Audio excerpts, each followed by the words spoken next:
अच्छा बेटा, हमने अभी लास्ट लेक्चर में डिस्कस कर रहे थे चार्जिंग थ्रू इंडक्शन। ये जो चार्जिंग थ्रू इंडक्शन है, मैंने आपको बताया कि इंडक्शन एक जनरल वर्ड है। इंडक्शन एक जनरल वर्ड है। इंडक्शन का मतलब होता है कि किसी भी तरह किसी भी चीज़ के इन्फ्लुएंस में आकर उसके साथ रिजेंबलिंग प्रॉपर्टीज अटेन करना। किसी को जुकाम है, अगर आप उससे जुकाम ले लेते हो तो वो भी इंडक्शन है। आजकल कोरोना है तो वो किसी से आ रहा है, वो भी बड़ी ज़बरदस्त इंडक्शन है ना। सो इंडक्शन कई तरह की होती है। अगर एक मैग्नेट के पास एक आयरन पीस रखो, वो मैग्नेटाइज हो जाए, वो भी इंडक्शन है, चाहे टेम्परेरी। इसी तरह चार्ज बॉडी के पास कोई चार्ज बॉडी रखो तो वो भी मैग्नेट टेम्परेरी चार्ज हो जाती है, that is also called induction. अब मैं इसमें ये बताना चाहता हूं कि इंडक्शन दो तरह की होती है। इंडक्शन एक तो है टेम्परेरी, एक परमानेंट होती है। जो टेम्परेरी इंडक्शन है, टेम्परेरी इंडक्शन हम कैसे करते हैं कि एक चार्ज बॉडी, ये पॉजिटिवली चार्ज है, ये पहले ही चार्ज है, ऑलरेडी चार्ज है। एक चार्ज बॉडी के पास एक न्यूट्रल बॉडी रखते हैं। चार्ज बॉडी के पास एक न्यूट्रल बॉडी रखते हैं। उसमें क्या होता है कि आपने polar and non polar molecules पढ़े होंगे केमिस्ट्री में। ये जो नॉन पोलर मॉलिक्यूल है वो ऐसा होता है कि उसमें पॉजिटिव चार्ज, नेगेटिव चार्ज और centre of mass, centre of, इसको हम बोलते हैं कि किसी मॉलिक्यूल का centre of positive charge, centre of negative charge and centre of mass तीनों एक जगह हो। Centre of positive charge, centre of negative charge and centre of mass तीनों एक जगह हो तो उसको हम पोलर बोलते हैं, नॉन पोलर बोलते हैं। और अगर किसी में कुछ इस तरह की चीज आ जाए कि उसका पॉजिटिव एक तरफ हो या नेगेटिव एक तरफ हो, सेंटर ऑफ मास एक तरफ हो जाए, ये पोलर है, राइट। अब नॉन पोलर में centre of positive charge, centre of negative charge and centre of mass एक ही जगह होता है। और पोलर में नेगेटिव चार्ज का सेंटर एक तरफ चला जाता है, पॉजिटिव चार्ज का सेंटर एक तरफ चला जाता है, सेंटर ऑफ मास सेंटर पर रहता है। यानी कि जिसके positive negative charge centre splitted हो वो पोलर है, जिसके ना स्प्लिटेड हो वो नॉन पोलर है। सो इंडक्शन में पहली बात कि हम पोलर मटेरियल नहीं लेते। इसमें क्या करते हैं कि एक न्यूट्रल मटेरियल लेते हैं।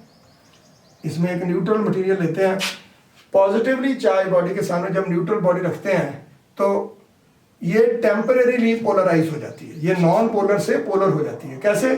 इसके नेगेटिव चार्ज सेंटर्स, क्योंकि इलेक्ट्रॉन मोबाइल होते हैं, वो इस तरफ इकट्ठे हो जाते हैं, पॉजिटिव अट्रैक्ट करता है ना नेगेटिव को, और जो पॉजिटिव है वो सभी रिपेल होकर इस तरफ चले जाते हैं, राइट। सो एक तरह से जो टेम्परेरी या परमानेंट इंडक्शन है होती थ्रू पोलराइजेशन है। यानी कि जब एक न्यूट्रल बॉडी आप एक परमानेंटली चार्ज बॉडी के सामने रखते हो तो पोलराइजेशन की वजह से उसका नेगेटिव चार्ज एक तरफ और पॉजिटिव, ओवरऑल ये न्यूट्रल ही है क्योंकि इसमें जितना नेगेटिव उतना ही पॉजिटिव है, उसका टेम्परेरीली एक साइड नेगेटिव और दूसरी साइड पॉजिटिव हो जाए तो हम इसको इंडक्शन बोलते हैं, and it is called temporary induction. आपको कहेंगे कि ये टेम्परेरी क्यों है, आप इसको रिमूव करो, आप इसको रिमूव कर दो, ये दोबारा फिर न्यूट्रल हो जाएगी। समझ रहे हैं आप मेरी बात कि ये जब तक ये न्यूट्रल बॉडी चार्ज बॉडी के इन्फ्लुएंस में रहती है तो चार्ज रहती है, जब इसको रिमूव कर दिया जाए तो ये न्यूट्रल। सो ये टेम्परेरीली जो पोलराइजेशन होती है इसको हम टेम्परेरी इंडक्शन के नाम से जानते हैं। अब जो सेकंड चीज़ है इसमें, परमानेंट इंडक्शन आप कैसे करेंगे? आप तो कहोगे कि अगर यहाँ जितना नेगेटिव आएगा उतना ही पॉजिटिव आएगा। हाँ, एक चीज़ और बता दूं कि अगर ये चार्ज बॉडी जो इसके सामने न्यूट्रल बॉडी ये कंडक्टर है तो almost similar positive and negative charge आता है। लेकिन अगर ये इंसुलेटर हो तो ये चार्ज और ये चार्ज जो है वो इससे कम भी हो सकता है। इंसुलेटर पर चार्ज थोड़ा कम आएगा। भाई मान लीजिए अगर ये इंसुलेटर में यहाँ Q/2 लिख दूँ तो फिर भी वो मतलब ठीक माना जाएगा, राइट। कंडक्टर्स में बराबर इंडक्शन होती है, उतना ही चार्ज इंड्यूस होता है अगर वो पास हो, है ना। दूर चला जाए तो फिर वो भी कम हो जाता है। अगर चार्ज बॉडी से हम दूर रखें तो कम ही इंडक्शन होगी ना, उसका इन्फ्लुएंस कम आएगा, ठीक है ना। जैसे जुकाम वाले से दूर बैठे तो जुकाम होने के चांसेस कम हो जाते हैं। So similar way, right. अब यहाँ परमानेंट इंडक्शन में क्या है, ध्यान से देखिए। ये परमानेंट इंडक्शन के कुछ मेथड्स होते हैं, जिसमें ये फर्स्ट मेथड है कि एक चार्ज बॉडी है, उसके सामने ये जो न्यूट्रल बॉडी है, जब इसको रखते हैं तो इसकी ये साइड नेगेटिव हो जाती है, ये साइड पॉजिटिव हो जाती है। अब ये पहला जो मेथड मैं करवाने जा रहा हूं ये है थ्रू अर्थिंग।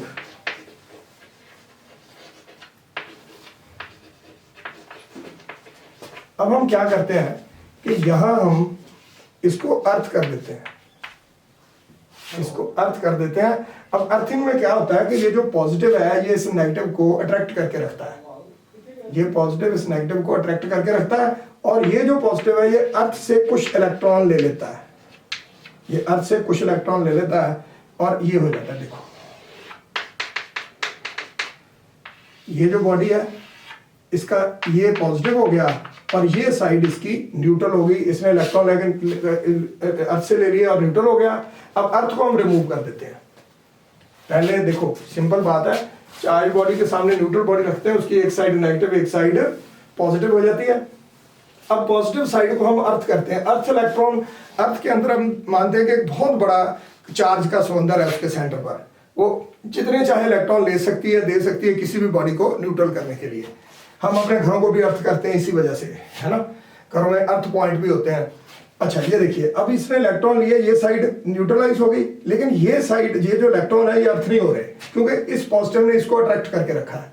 तो इसलिए हम क्या करते हैं, हमने यहां अर्थ लगाई और उतार दी, यहां अर्थ लगाई और उतार दी। अब क्या है, ये जो पॉजिटिवली चार्ज है इस पर भी पॉजिटिव चार्ज आ गया, सॉरी ये मैंने गलत बना दिया, ये पॉजिटिव अर्थ हुआ ना, नेगेटिव आ गया।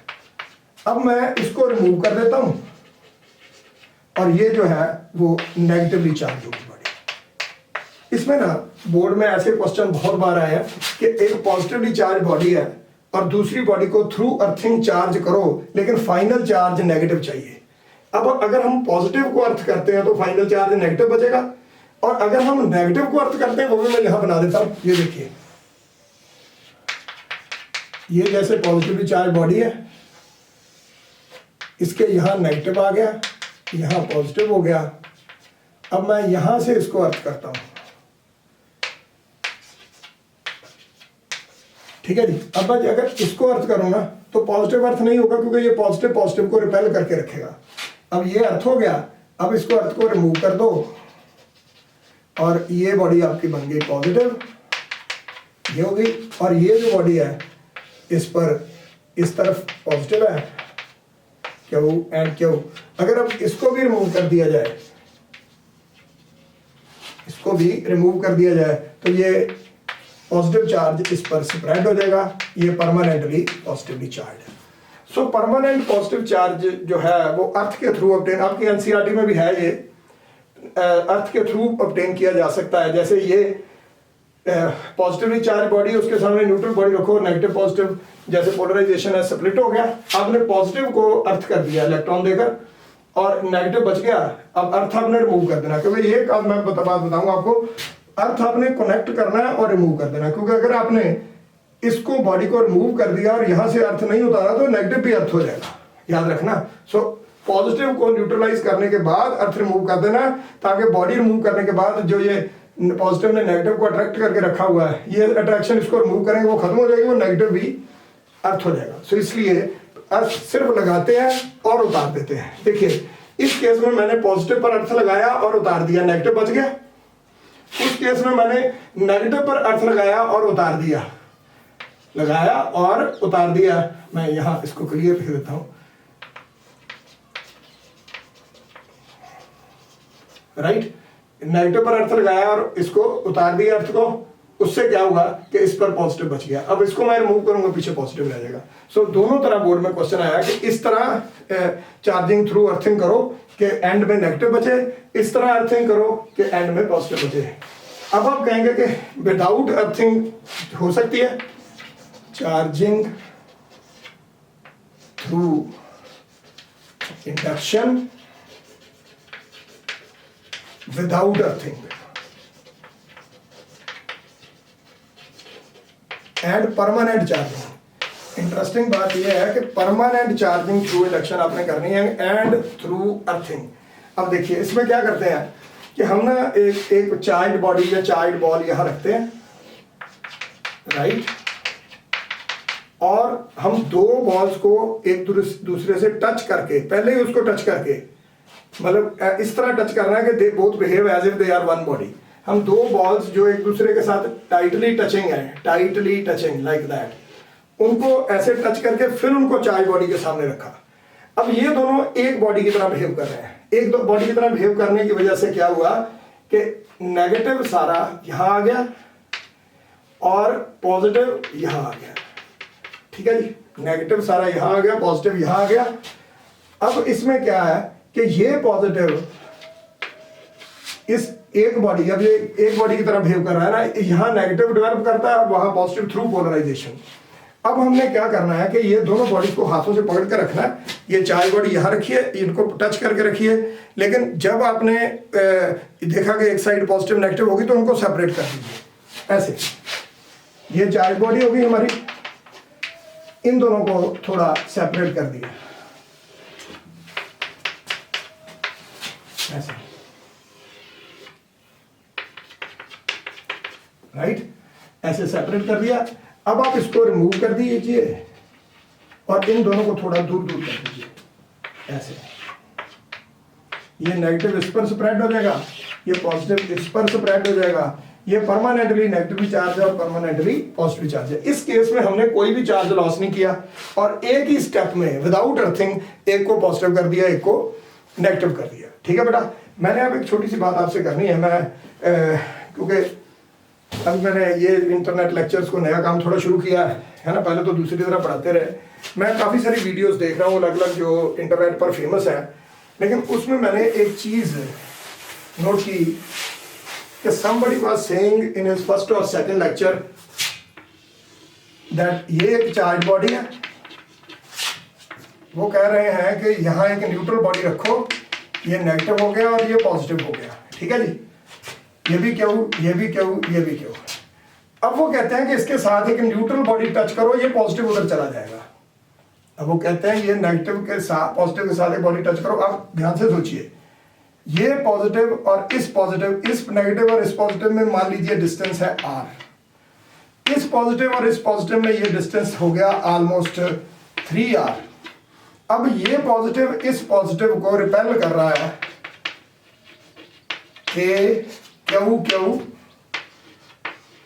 Over 3r square. ठीक है जी, यानी कि इसको हम ऐसे भी लिख देते हैं के Q Q by 9r square.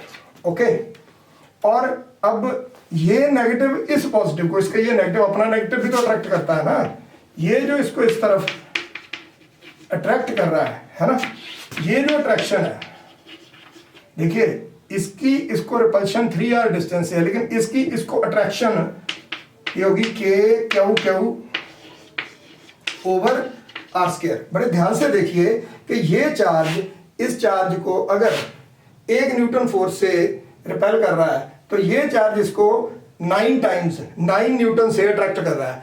आप मुझे बताइए कि अगर यहाँ एक न्यूट्रल बॉडी रख दोगे तो ये चार्ज इसको उधर जाने देगा? कभी भी नहीं। थोड़ा बहुत 1-2 इलेक्ट्रॉन आगे या चले गए, अदरवाइज ये उसको अट्रैक्ट क्यों कर दिया। देखिए यहाँ पर ये नेगेटिव अर्थ क्यों नहीं हुआ? नेगेटिव इसलिए अर्थ नहीं हुआ क्योंकि इसने अट्रैक्ट करके रखा हुआ है। अगर ये चार्ज इधर चला गया फिर तो अर्थ की जरूरत ही नहीं है, फिर तो अर्थ की जो एनसीईआरटी में लिखा हुआ है सभी गलत है। सो ये बेटा केस गलत बनता है। बहुत से टीचर इसको इंटरनेट पर पढ़ा भी रहे हैं, गलत भी दे रहे हैं, बच्चों को क्या पता, वो समझ नहीं पा रहे। लेकिन याद रखना ये उस तरफ शेयर नहीं होगा, होगा तो बहुत कम होगा। सो उस टीचर ने बताया कि ये सारा चार्ज उधर शिफ्ट हो गया। This is purely practically wrong.